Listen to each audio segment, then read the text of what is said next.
Assalamualaikum warahmatullahi wabarakatuh. Waalaikumsalam warahmatullahi wabarakatuh. Salam Rahayu. Rahayu, rahayu, rahayu. Salam. Semua sudah bagus di Jawa Timur ini. Tapi ada satu konsep yang dimana ada beberapa kebudayaan yang belum terangkat secara maksimal, yaitu aksara Jawa. Keberadaan kami menganalisa perlunya aksara Jawa diangkat di Jawa Timur, itu akhirnya tergugahlah kami dengan motivasi dan semangat. Yang kedua, candi dan situs-situs yang terbanyak juga di Jawa Timur yang menunjukkan eksistensi bahwasanya Jawa itu peradabannya ada juga di Jawa Timur. Yang ketiga, kita tahu Mojopahit itu kerajaan terbesar ada di Jawa Timur. Nah, kebudayaan kita ini kuat sekali sebetulnya. Lah, tapi kenapa aksara tidak mampu diangkat? Itulah sekarang kami alhamdulillah kemarin bersama dengan pelaku budaya, para tokoh-tokoh, para pinisepuh, kita sudah sepakat untuk mengangkat kembali fitrah aksara Jawa, dikembalikan pada pakemnya, khususnya disampaikan ke masyarakat luas dengan beberapa metode. Ya. Aksara Jawa. Aksara Jawa. Saya sangat setuju sekali bahwa memang eksistensi Jawa ini harus kita pertahankan, jangan sampai hilang. Monggo, barangkali ada tanggapan. Oke. Untung. Sebelum ada tanggapan, mari ngopi dulu biar. Ayo aja. Para ngopi.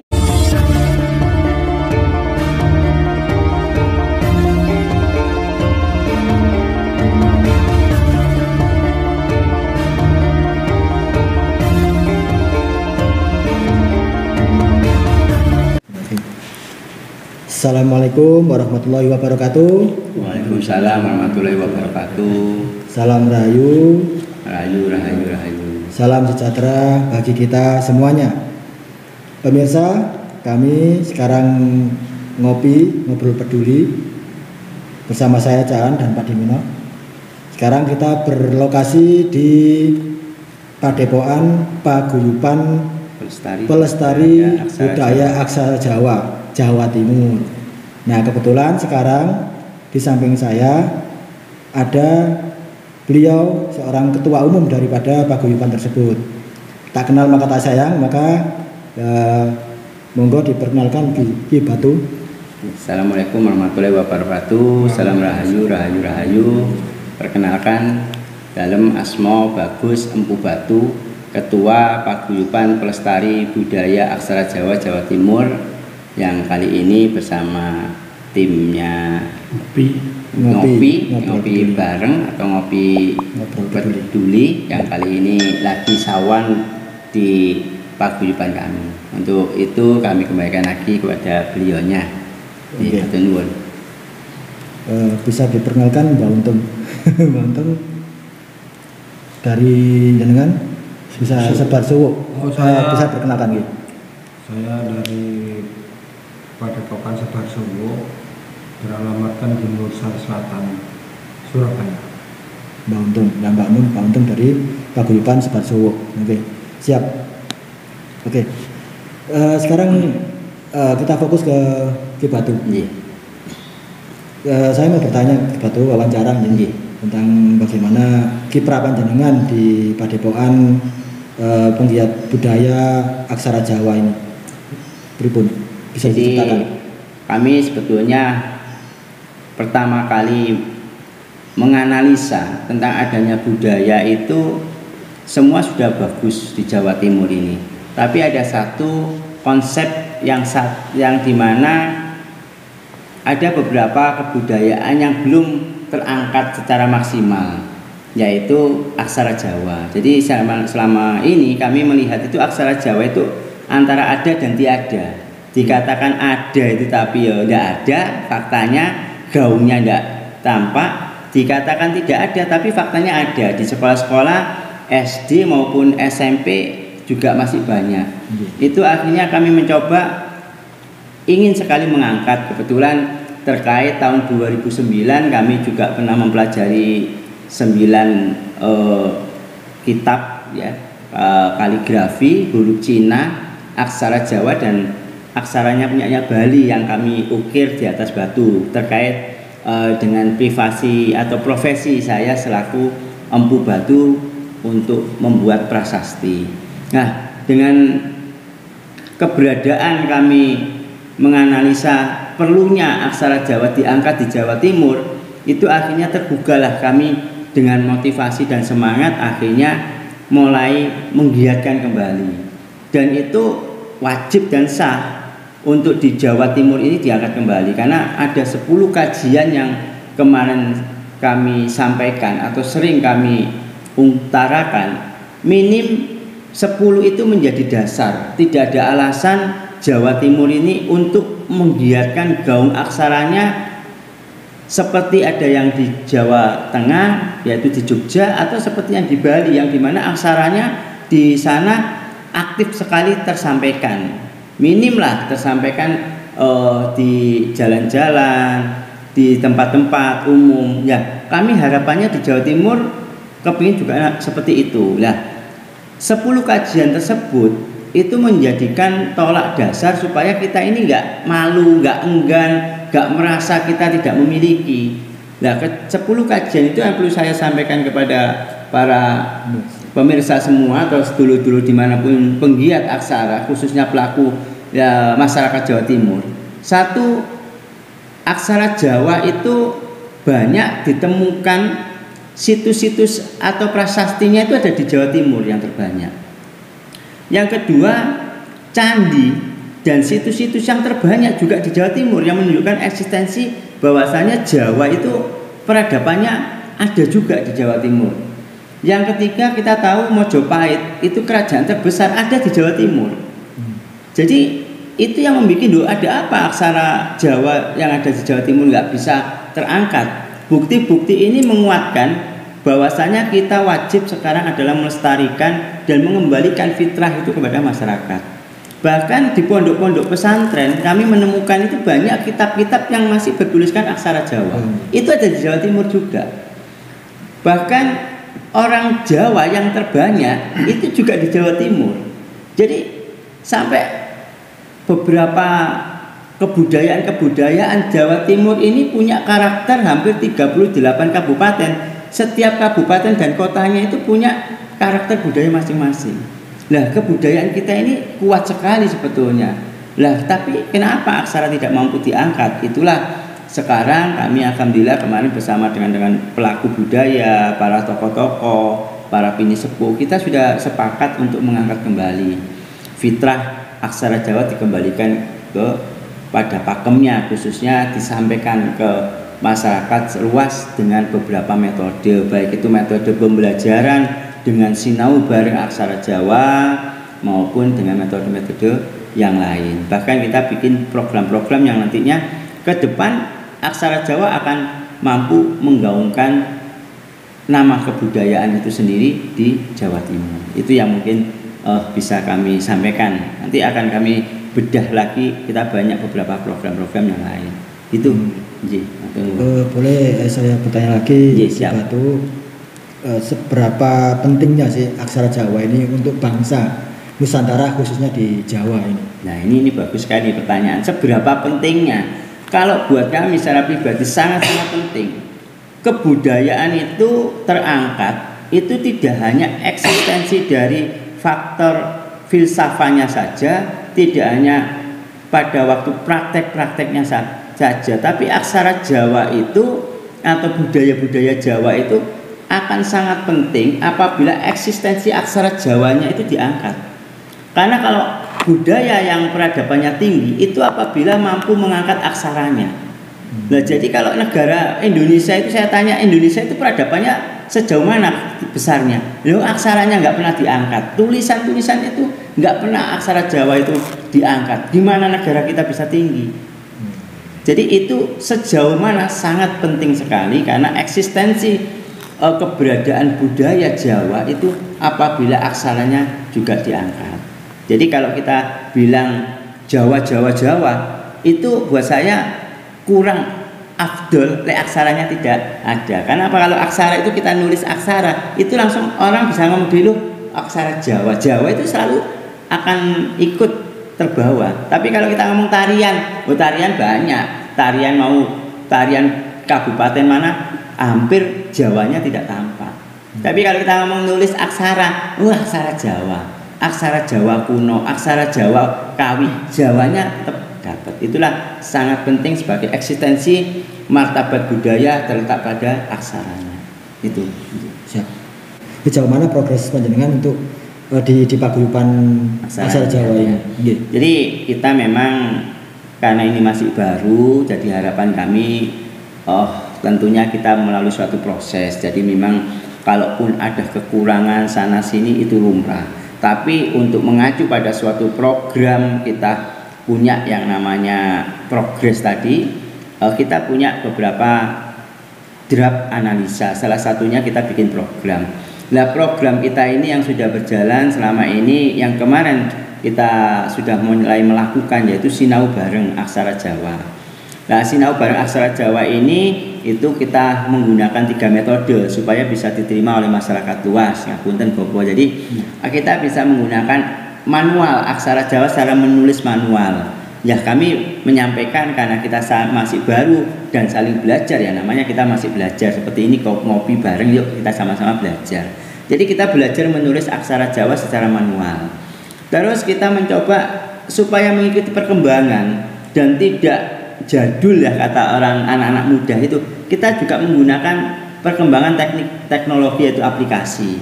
Jadi aplikasi itu untuk mengikuti perkembangan. Jadi kalau kita sekarang itu kita tahu semua lah, kita pasti sering menggunakan WA. WA itu pasti kita akan menulis. Dan di WA itu sekarang sudah banyak tampilan-tampilan kaligrafi, ditampilkan di sana. Huruf Cina ditampilkan di sana. Nah, sekarang menunjukkan eksistensinya, ya kita akan menulis aksara Jawa melalui aplikasi tersebut. Walaupun memang di aplikasi itu masih banyak kekurangan-kekurangan. Itu kami memahami sekali. Tapi menunjukkan eksistensinya aksara Jawa tetap tergaungkan, tetap tersiar, itu kita tetap memberikan atau menyampaikan edukasi seperti itu. Toh di dalam aplikasi itu kami juga akan memberikan suatu pemahaman, itu bisa diterjemahkan secara detailnya nanti di konteksnya JPG atau bentuk-bentuk gambar. Nah, itu yang nomor 2, yaitu menggunakan aplikasi. Yang ketiga, kita menggunakan komputerisasi. Jadi untuk mengangkat aksara Jawa lebih pakem dan lebih bagus dan bisa diterima oleh anak-anak muda, itu kita menggunakan komputerisasi. Jadi kita membuat desain-desain kaos. Maaf ini nanti mungkin bisa kami tunjukkan. Ada beberapa kaos yang sudah kami ciptakan dengan tulisan yang kita memang desain menggunakan komputerisasi. Jadi dari kapasitas itulah harapan kami untuk Sinau Bareng Aksara Jawa itu bisa diterima oleh masyarakat luas, baik itu para bini sepuh, kita ini para pelaku budaya maupun anak-anak muda, khususnya yang harus ada generasinya. Yang ketiga adalah yang kedua adalah punya program papanisasi. Jadi rencana kita ini mau menyampaikan bentuk aksara Jawa secara edukasi langsung dengan memasang papanisasi. Jadi kita akan memasang setiap candi-candi, situs-situs, mungkin tempat-tempat sejarah itu nanti akan ada tulisannya aksara Jawa. Nah itu supaya eksistensi aksara Jawa nggak hanya berbentuk tulisan secara pribadi, tapi aplikasinya bisa tersampaikan di masyarakat. Dan ini sudah kita sampaikan dan kami sudah siap. Bahkan ini kemarin kami sudah perizinan ke BPCB. Rencana habis bulan Agustus ini, ini kemarin kita sudah mulai mencoba untuk memasang, tapi karena masa PPKM dan ada pembatasan tempat-tempat wisata, tempat-tempat gunung masih tertutup, akhirnya insya Allah nanti setelah Agustus ini itu puncak bekel sama penanggungan rencananya yang akan kita sasar. Itu ada 60 situs candi dan situs sejarah yang akan kita kasih papan nama tersebut. Jadi karena kita tahu candi itu yang membuat siapa, ya orang Jawa, ya mana eksistensinya kalau tulisannya aja enggak menunjukkan Jawanya. Nah, ini aneh saya bilang. Tulisan ABC itu kan dari Yunani. Ya masa ini candi itu bikinan orang-orang Yunani, ya kan begitu. Jadi ini bentuk kepedulian kami yang disampaikan dengan tadi. Kita sangat peduli, kita sangat mensupport dan wajib tidak kata kita mampu mengangkat kembali. Dan yang terakhir, bukan yang terakhir, yang nomor 3, kita punya program yaitu kaos. Jadi kita bikin kaos. Ngapunten, ini kebetulan ada di sana, nanti saya tunjukkan bentuk kaosnya. Jadi kaos itu bertuliskan aksara Jawa yang mengandung filsafat tinggi, misalkan urap, urip, huruf. Ini menggunakan tulisan aksara Jawa biar filsafahnya juga tersampaikan di masyarakat. Masyarakat bisa menikmati juga dan menjadi bahan edukasi. Itu harapan kita. Dan kita kembangkan ke tingkat-tingkat ekonomi. Jadi aksara itu nanti harapan kami tidak hanya berbentuk hanya tulisan, Bobo maaf ini, tapi kita lebih memperdayakan. Jadi selama ini budaya itu luas sekali. Siapa yang bilang budaya tidak bisa menghidupi kita? Oh, kalau di aksara Jawa bisa sekali. Dari kaos itu kemarin kita sudah penjualan hampir 100 kaos. Kalau kita hitung satu kaos itu 100, omset kita kemarin sudah 10 juta. Minim lah untuk subsidi aksara Jawa ada anggaran 1 juta. Itu kalau 1 tahun bisa ratusan juta. Itu tak target kita. Dan aksara Jawa ini akan kita kembangkan dalam bentuk-bentuk edukasi pemberdayaan, yaitu kita naikkan ke kreativitas. Jadi aksara Jawa itu nanti kita bikin seperti jam, seperti tempat asbak, seperti nomor rumah. Nah ini akan kita menjadikan craft supaya nanti akan kita bikin satu galeri khusus di sana bertuliskan galeri atau mungkin serba aksara. Jadi dan itu bisa didapatkan hanya di Jawa Timur. Nah itu luar biasa sekali harapan kami. Jadi aksara Jawa ini tidak hanya berbentuk nilai-nilai pendidikan, tapi bisa berbentuk ekonomi, kreatif dan pengangkatan ekonomi untuk para pelaku budaya itu sendiri. Nah, sangat menarik bukan? Luar biasa, ini perlu. Iya. Pemirsa, ini perlu kita dukung ya. Perlu kita apresiasi daripada perjuangan beliau. Amin. Ki Batu. Ya, mungkin ada tanggapan Pak Dimino tentang Nah ini yang muda ini, muda ini tantangan. Tanggapan daripada perwakilan anak milenial, ya. Mas Fakih, bagaimana tanggapan Anda tentang aksara Jawa ini? Kalau kita angkat kembali, kita perkenalkan, kita mulai tunjukkan eksistensi daripada aksara Jawa ke masyarakat, khususnya di Nusantara. Iya. Tentunya dengan mengangkat kembali aksara Jawa ini sangat mengingatkan anak-anak zaman sekarang yang hampir nggak ada atau hampir nggak ada yang tahu tentang aksara Jawa ini. Jadi dengan pengangkatan atau mentenarkan kembali aksara Jawa ini itu bisa membuat anak-anak muda zaman sekarang itu menjadi ingat bahwasanya saya ini orang Jawa. Oke. Sudah tanggapan sudah ya, itu aja. Oke, tanggapan Pak Dimino atau Mbak dulu? Mbak dulu. Oke. Selaku pemerhati wacana ideologi dan pendidikan, monggo Pak Dimino silakan. Iya, saya nanggapi sejauh mana ya, seberapa penting ya aksara Jawa. Saya sangat setuju sekali bahwa memang eksistensi Jawa ini harus kita pertahankan, jangan sampai hilang. Itu nomor 1. Karena itulah akar budaya kita. Jadi salah satunya adalah hurufnya.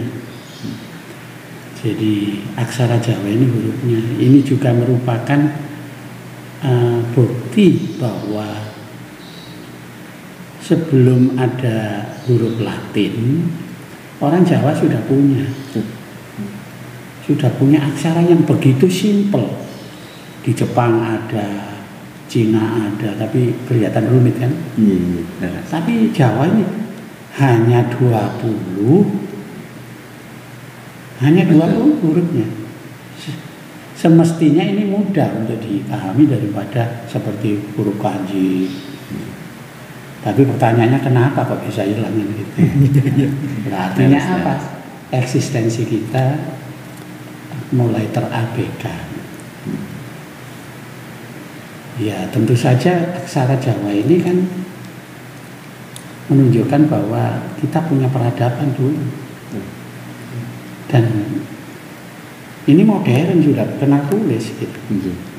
Tentu bukan tulis di atas kertas waktu itu, masih di batu, lontar. Ya. Artinya apa?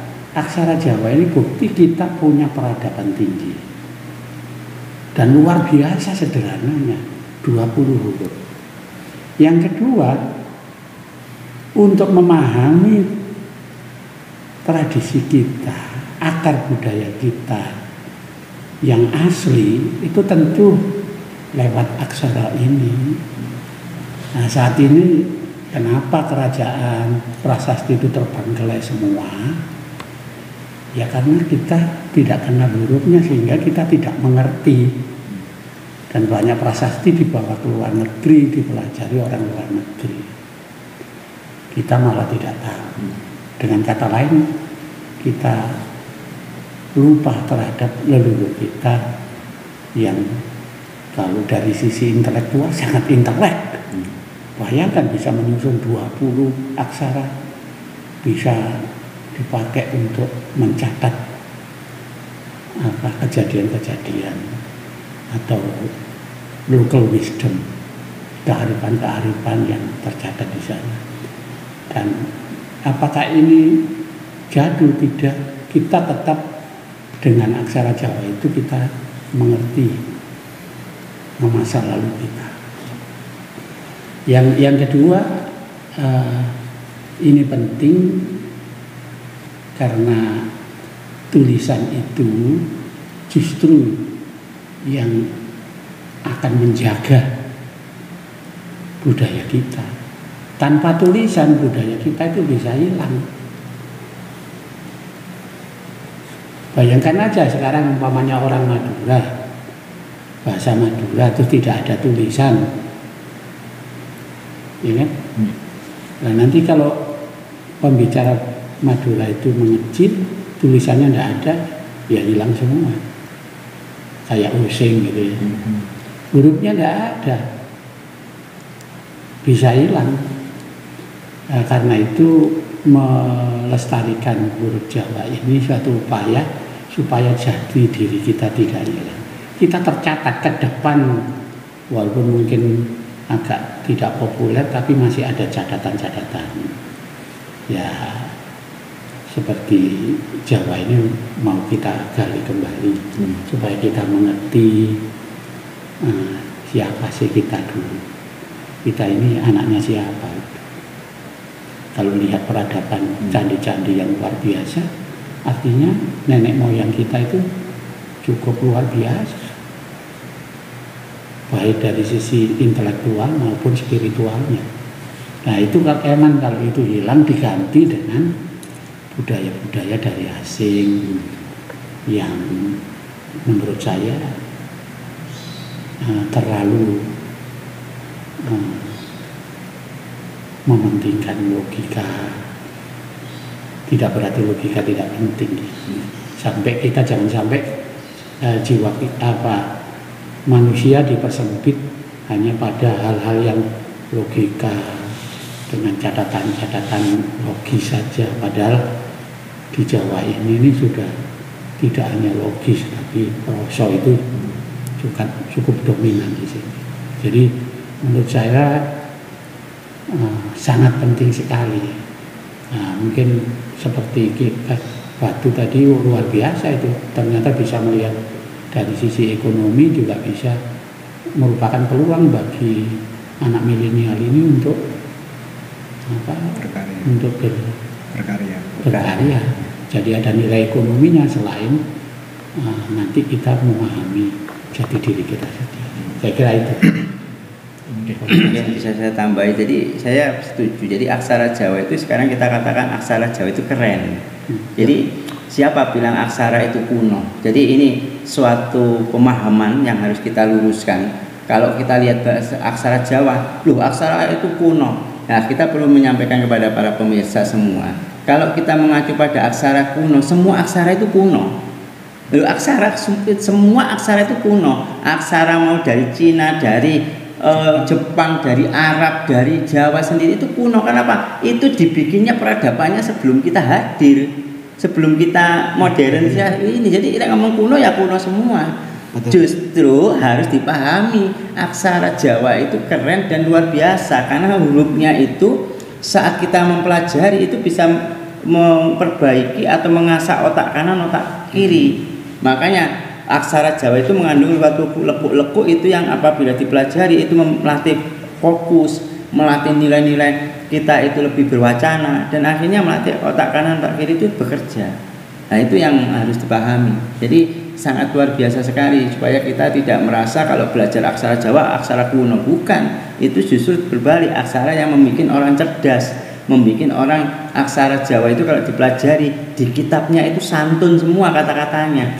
Itu yang kenapa karena orang-orang dulu itu tentang bahasa itu sangat dijaga. Sekarang ngawur bikin puisi, bikin sastra, bikin apa wes mau apa dimasukkan sing kotor-kotor dimasukkan di aksara nggak ada itu, semua halus kata-katanya, monggo boleh dibuka. Makanya itulah sebetulnya orang yang mempelajari aksara Jawa dia akan mempelajari kitab Jawa. Saat dia mempelajari kitab Jawa dia mempelajari adalah tradisi-tradisi maupun kultur budaya yang luar biasa santunnya. Betul. Jadi memang kata kuno itu kan apa ya? Ada kecenderungan kita ya. Sebetulnya tidak kuno, justru saya melihat Jawa ini tadi yang dengan sederhana bisa dipakai untuk berkomunikasi baik masalah spiritual, kebangsaan dan macam-macam. Kita punya raja yang luar biasa, kerajaan artinya apa? Kebangsaannya juga luar biasa.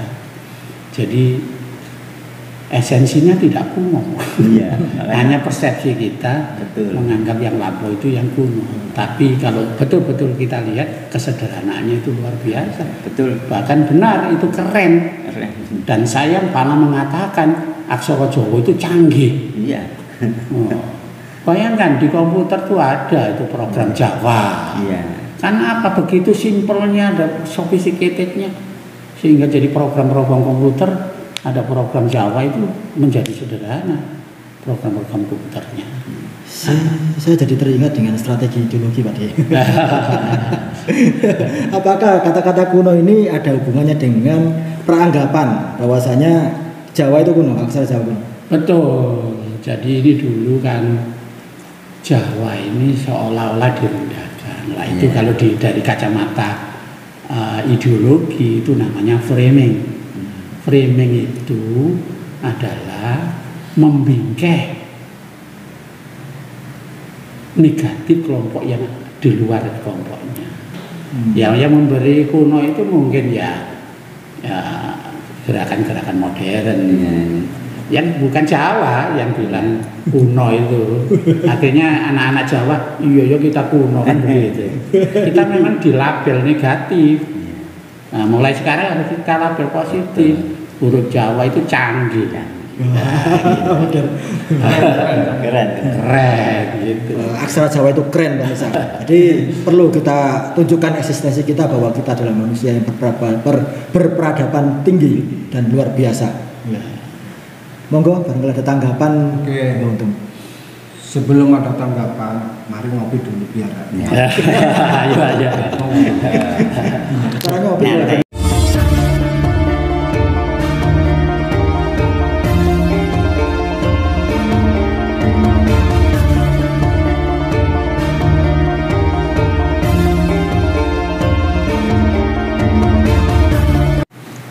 Pemirsa, kita kembali lagi ngobrol peduli setelah ngopi ya. Sekarang tanggapan dari Mbak Untung, monggo Pak Untung, waktu dan tempat. Terima kasih. Silakan. Rayu. Saya sangat sepakat sekali apa yang dikatakan oleh Ki Batu maupun Pak Dunino. Saya hanya menambahkan sedikit. Artinya bahwa budaya adalah jati diri kita. Budaya adalah salah satu pelekat bangsa dan itu tidak bisa main-main. Budaya adalah pelekat bangsa salah satu pelekat bangsa, di mana kalau budaya di bumi hanguskan, maka hancur kita. Jadi budaya hubungannya adalah dengan Pancasila. Pancasila bukan hanya ideologi bangsa, bukan hanya ideologi bangsa kita, tapi Pancasila adalah suatu ketegasan negara bahwa kalau ente tidak mau Pancasila maka silahkan pergi dari sini. Itu Pancasila adalah suatu ketegasan. Ideologi Pancasila adalah suatu ketegasan dari negara ini. Kalau ente tidak mau Pancasila, ideologi Pancasila, silahkan pergi dari Indonesia. Itu saja saya kira tambahan saya. Terima kasih. Oke, pemirsa, sekarang setelah tanggapan-tanggapan dan wadaran dari Ki Batu telah usai, sekarang kita beralih ke sesi tanya jawab. Mungkin dari jenengan Mas Fakih ada pertanyaan untuk Ki Batu mengenai aksara Jawa. Ya, Pak Dimino dulu. Pak Dimino. Monggo Pak Dimino. Jadi aksara Jawa sudah banyak dijelaskan. Siap. Jadi saya kok tertarik. Maaf ini agak bukan budaya secara umum, tapi ini juga budaya, yaitu gambar wayang. Siap. Ini gambar wayang, bajunya Ki Batu itu pilihan wayangnya ini Bolodewo. Maaf Ki Batu, kalau kami boleh tahu. Siap. Kenapa pilihan Ki Batu itu kok jatuh ke Bolodewo? Karena orang Jawa itu wayang itu salah satu karakter yang dikagumi. Ini pasti ada apa-apa ya. Jadi ini kalau kami sampaikan ini kan sebetulnya wayang itu buat kami sesuatu simbol. Ya kalau memang itu Bolodewo atau Kurawa ya, tapi yang pasti kami memang sesuatu yang baik itu apabila kita pakai itu kita pasti akan mendapat energi yang baik juga. Nah, sebenarnya simbolnya seperti itu karena setiap pewayangan tokoh-tokoh itu pasti punya nilai karismatik atau punya nilai dari kemampuan masing-masing tokoh tersebut secara positifnya. Jadi secara garis besar atau secara diplomasinya, apabila saya memakai sesuatu yang saya anggap ini tokoh yang baik, mudah-mudahan saya akan menjadi suatu tokoh yang baik juga. Nah itu.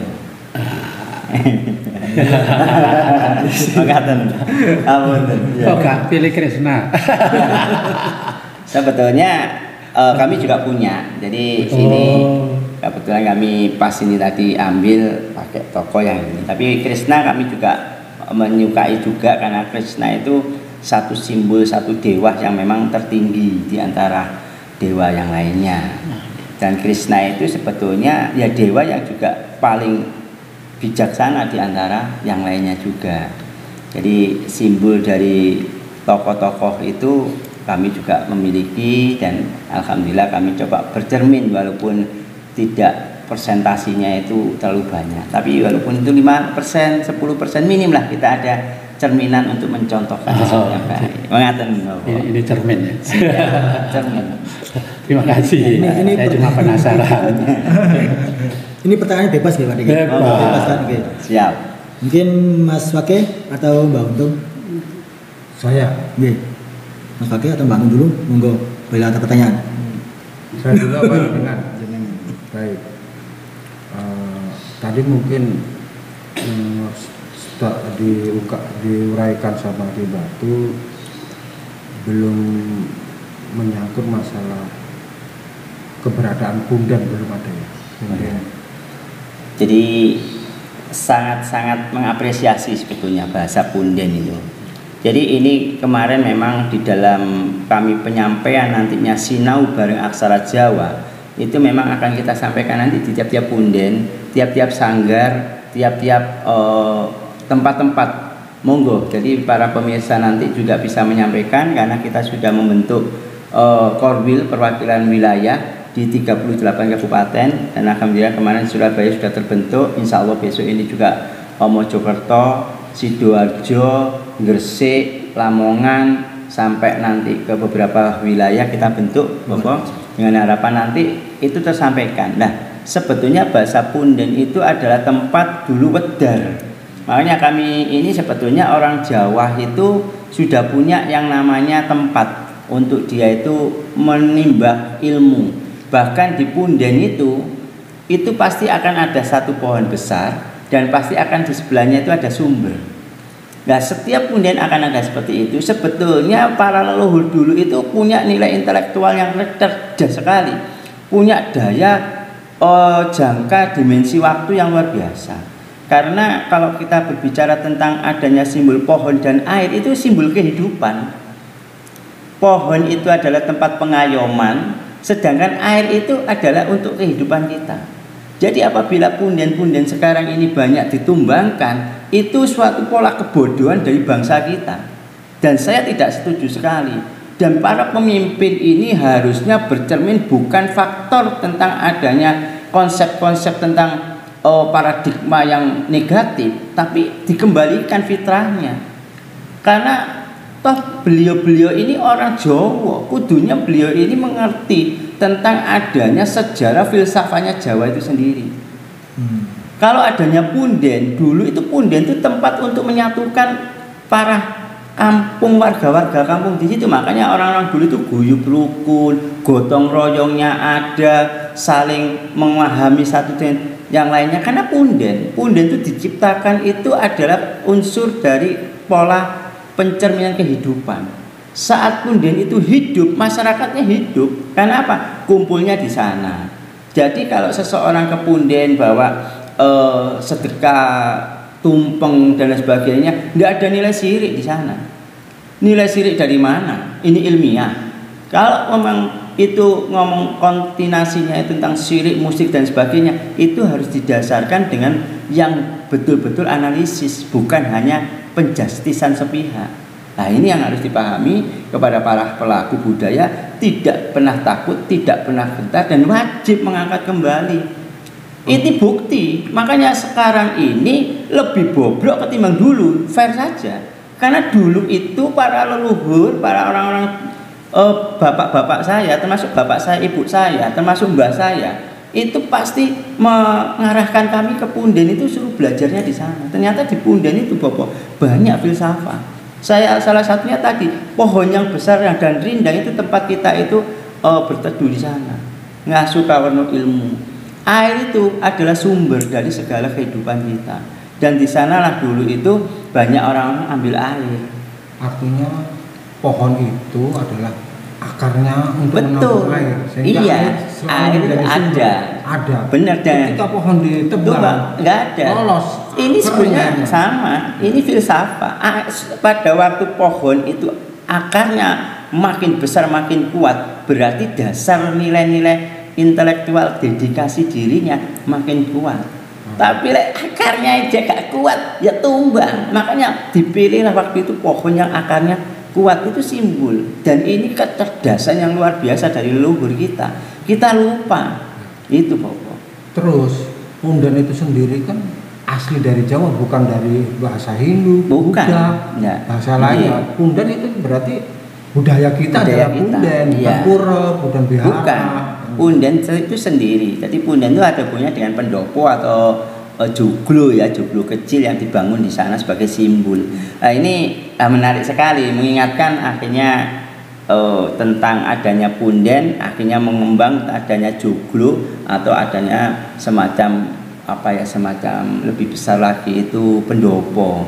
Kami berharap memang ini ngapunten ini diingatkan sama para pinsepuh. Mungkin para pemirsa bisa nanti akan mensupport gagasan, ya mungkin nggak masuk akal ya, mungkin terlalu mengada-ngada gitu ya Bapak, terlalu gila idenya. Kami berharap di Jawa Timur itu kalau bisa besok itu saya menginginkan itu ada yang namanya joglo itu dengan joglo yang agung. Agung itu besar, lek bisa di sini itu ada yang namanya Masjid Agung, harusnya di Jawa Timur ini ada yang namanya Joglo Agung yang sebesar itu, yang bisa menampung nantinya semua kultur budaya yang ada di Jawa Timur. Luar biasa. Ini yang harus ada, ide brilian ini. Lah kalau budaya cuma kecil aja, lu terus disuruh besar gimana? Joglo itu kalau bisa kapasitasnya itu ya sebesar 5 kalinya Joglo yang ada, hingga bisa menampung ribuan kultur budaya ini. Dan kita punya sendiri itu, bukan kita dompleng dengan institusi atau instansi yang lain. Dan itu adalah kebanggaan. Dan kalau ini ada satu-satunya di Indonesia, jadi muri Bapak. Nggak tahu ini ngapunten ini mungkin hanya gambaran yang ngawur ya, tapi mudah-mudahan nggak ngawur. Tapi kalau ini terwujud sesuatu yang juga monggo untuk kita semua, bukan untuk kami sepihak kelompok-kelompok kecil ini, tapi untuk semua eksistensi itu.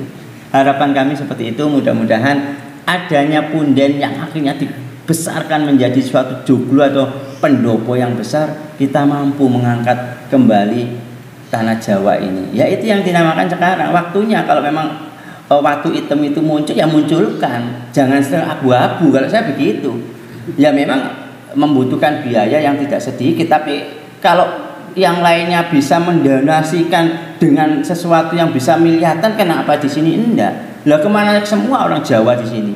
Kemana semua para tokoh-tokoh budayawan? Masa bikin yang namanya joglo dengan 5 kali sebesar musola atau masjid? Tidak bisa lah. Tak rasa ya pasti bisa. Tinggal kemauan kita mau enggak benar-benar mengangkat tentang kultur budaya ini. Nah ini coba nanti semuanya ya kita tetap berdoa kepada Tuhan kita, kepada Allah, kepada para pencipta-pencipta alam semesta ini ya. Yaitu khususnya Allah atau Sang Yang Maha Pencipta Widi ya, karena beliaulah tempat kita bernaung dan kita meyakini hanya kepada beliaulah kita mendapatkan hidayah. Tapi semua dikembalikan lagi kepada manusianya. Kalau manusianya tidak mau bergerak, tidak mau melaksanakan tentang budaya itu harus besar, ya selamanya nggak akan ada. Nah, ini yang mungkin tambahan dari Ki Untung yang bisa kami tambahi tentang adanya dikembalikan lagi fitrah minim lah punden-punden itu, dan itu adalah tanggung jawab kita semua. Maka kurang lebihnya untuk jawaban tentang punden Bapak. Mas Wakil, ada pertanyaan?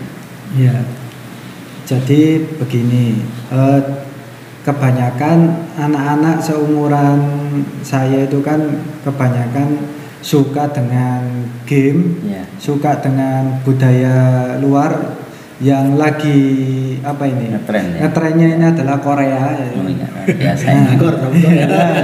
Ya, yang saya tanyakan itu bagaimana Ki Batu menarik minat para pemuda milenial untuk bisa mempelajari aksara Jawa ini. Ini sesuatu yang tantangan, tapi tantangan itu sudah mencoba kami lalui ataupun sudah mencoba kami laksanakan. Jadi di dalam nanti belajar sinau bareng aksara Jawa itu kami melibatkan tidak hanya tokoh-tokoh budaya aja Bapak, tidak hanya melihatkan para pelaku budaya, tidak hanya melibatkan yang selama ini orang-orang yang suka dengan aksara Jawa atau manuskrip saja, tapi kita mencoba untuk justru mengedukasinya kepada para pemuda milenial. Dan ini kami sudah punya strategi taktis. Rencana kami kemarin sudah minta izin kami ke Dinas Pendidikan Jawa Timur. Kami sudah menyampaikan dan kita kemarin sudah menindaklanjuti beberapa sekolah khususnya di tingkat SMK sama SMA. Itu kami bekerja sama di sana. Kami menginginkan setiap sekolah nanti akan menghadirkan hanya 10 untuk sementara ini karena kapasitas kami 10 siswa putri, 10 siswa putra. Dan 20 siswa ini kami harapkan bisa bersinergi dengan paguyuban lembaga kami ini, dan nanti kami akan mengadakan suatu diskusi sinau bareng, melaksanakan suatu wacana-wacana tentang kebudayaan ini. Lah minim dengan adanya kami punya perwakilan 10 siswa putra 10 siswa putri ini hingga satu sekolahan ini menghadirkan cuma 20, tapi dengan adanya di Surabaya ini aja hampir ada 50 itu SMK dan SMA, itu saya sudah punya 1000 pasukan pemuda milenial aksara Jawa. Itu ditambah Sidoarjo juga sama, itu jutaan. Nah itu harapan itulah nanti justru Mas Fakih ya. Jadi Mas Fakih ini nanti akan kita tampung, akan kita bekali dengan kebudayaan manuskrip menulis aksara Jawa maupun dengan tata kebudayaan yang lainnya. Itulah pentingnya kami juga kepingin menghadirkan adanya pendopo yang besar. Nah kalau kami punya pasukan milenial anak-anak pelestari aksara Jawa jumlahnya sampai 1000 sampai 2000, nah terus ditampung di mana? Ya ini perlu suatu PR buat kita. Jadi sebetulnya kepentingan kami adalah kepentingan untuk putra-putra anak bangsa. Toh kita habis ini ya sudah, masa kita akan hidup terus? Gak mungkin, akan diwariskan oleh generasi-generasi penerus. Itulah kenapa kepedulian kita ini, kepedulian kita bersama, karena kebudayaan itu akan nanti diturunkan kepada generasi penerus. Nah ini kalau nggak begitu ya dia akan main geget aja. Ya akhirnya negara-negara lain yang akan diadopsi, karena apa? Negara kita nggak mampu menghadirkan anak-anak ini untuk berkreasi. Padahal saya bilang banyak sekali. Kenapa kita tidak menghadirkan busana-busana yang nyentrik, yang bernuansa aksara Jawa, yang bernuansakan Jawa? Kita punya desainer-desainer besar. Kita punya orang-orang yang ahli. Nah itu dihadirkan. Nah ini adalah salah satu ya juga PR maupun tanggung jawab para pelaku budaya, khususnya ya kita semua, khususnya terus terang jika tidak kita juga sama harus menyampaikan ini kepada akademisi. Jadi saya juga mengkritik ini, mengkritik positif kepada seluruh akademisi, khususnya akademisi yang mengeluarkan dosen-dosen kebudayaan, juga mahasiswa kebudayaan. Nah kalau tiap tahun akademisi itu mengeluarkan mahasiswanya kebudayaan, tiap tahun mengeluarkan itu, tapi mana eksistensinya yang bisa didapat dari masyarakat? Mana yang bisa menggaungkan budaya? Lah ini kan berarti kan ada sesuatu yang salah di antara kita semua saya bilang. Nah ini perlu adanya sekarang, mari kita duduk bersama, kita bersinergi, kita punya tanggung jawab bersama. Bukan orang-orang pendidik hanya sebatas mengajarkan nilai kebudayaan dan keluar begitu saja. Termasuk saya aksara juga sama. Tanggung jawabnya akademisi yang selama ini mengajarkan aksara, kalau sudah akademisinya anak-anak mahasiswanya keluar, nah terus faktanya aksara tidak bisa dihadirkan di masyarakat.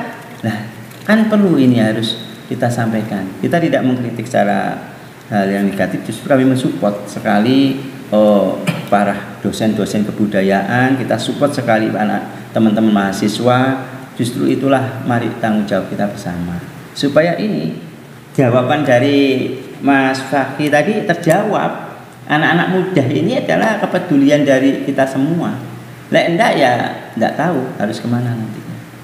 Nah itu yang mungkin sedikit apa yang bisa saya sampaikan dari pertanyaannya Mas Fakih. Menarik, makin sorry menarik. Terakhir ini pertanyaan dari saya. Saya hubungkan spiritual dengan aksara Jawa. Siap. Atau dengan Jawa ya, atau Nusantara. Terkait dengan ramalan yang Sabda Palon, wacana yang Sabda Palon bahwa sekarang ini waktunya yang Sabda Palon nagih janji.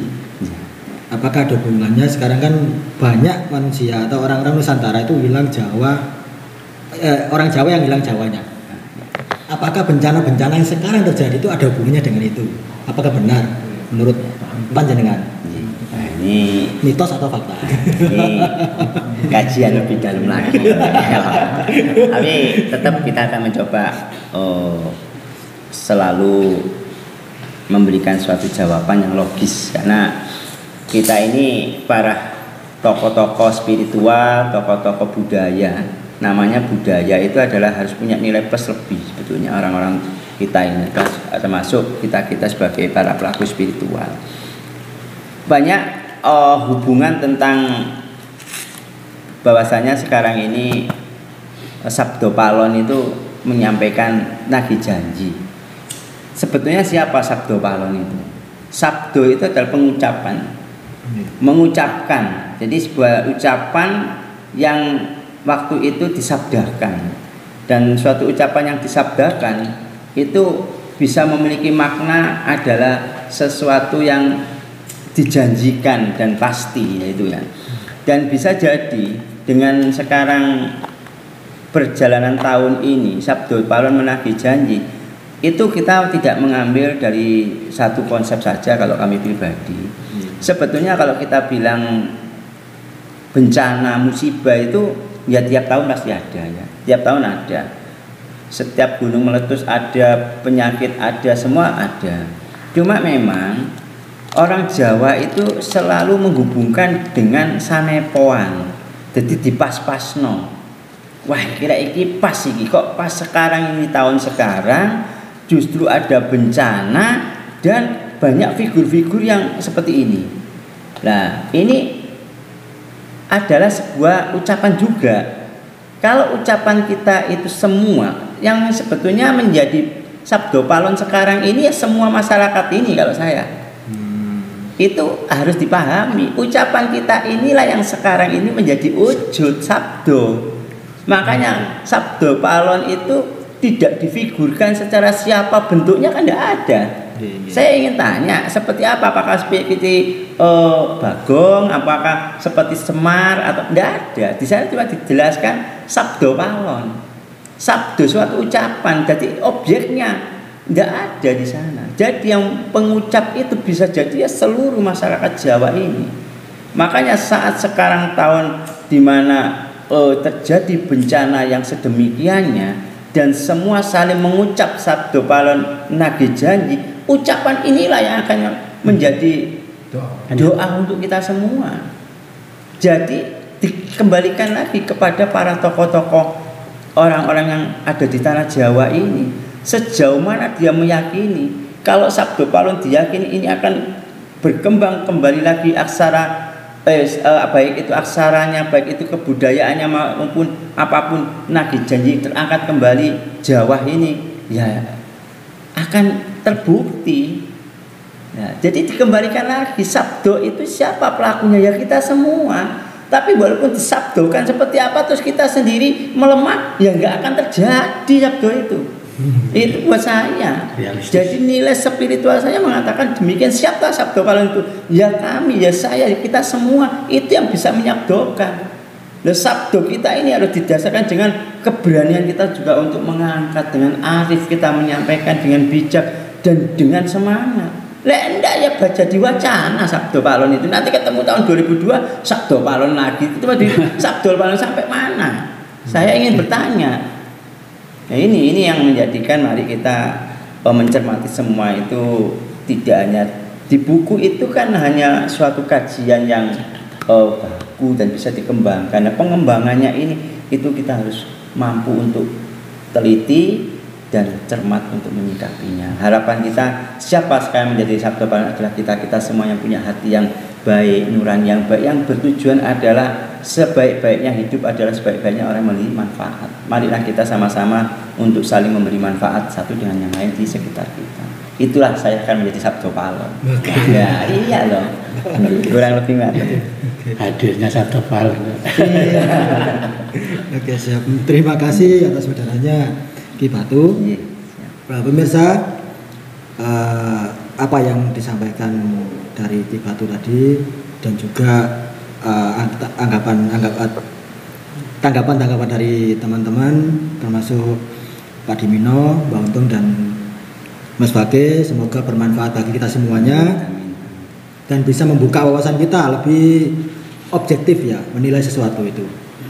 Oke, terima kasih. Kami semua pamit undur diri. Wassalamualaikum warahmatullahi wabarakatuh. Salam Rahayu. Salam ngopi, ngobrol peduli.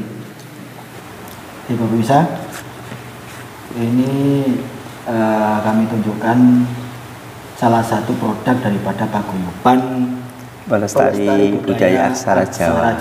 Ya. Monggo Ki Batu Ya, ditunjukkan. ini salah satu produk kami yang sudah kita sebarkan, kaos dengan tulisan aksara Jawa, sangat elegan, dan ini juga cocok kalau dibuat dengan kondisi apapun juga, baik itu di mall, jalan-jalan, atau dimanapun juga. Kita ada yang pakai kerah seperti ini. Nah, ini tulisannya. Ada juga kita yang kaos. Nah, ini yang hitam seperti ini. Nah, ini mau pesan secara custom juga bisa, ya. Jadi intinya kaos kita selalu bernuansa aksara Jawa, dan di sini ada tulisannya aksara Jawa keren, wong Jawa eling Jawane. Jadi ini aksara Jawa keren, wong Jawa eling Jawane, supaya kita mengingat kembali bahwasanya kita adalah dari keturunan Jawa, khusus yang orang Jawa. Kalaupun yang non Jawa pun kita bangga menjadi sebagian dari Indonesia itu sendiri, ya. Oke. Terima kasih Ki Batu. Siap. Atas informasinya, semoga produk penjenengan bisa peminatnya semakin banyak, dan peminat dari pemuda-pemuda kita, Amin, masyarakat, amin, bukan hanya lapisan pemuda, tapi juga yang tua juga ikut mendukung atau membeli Siap. karya penjenengan ini. Matur nuwun. Oke, terima kasih. Nggih. Rahayu, rahayu, rahayu.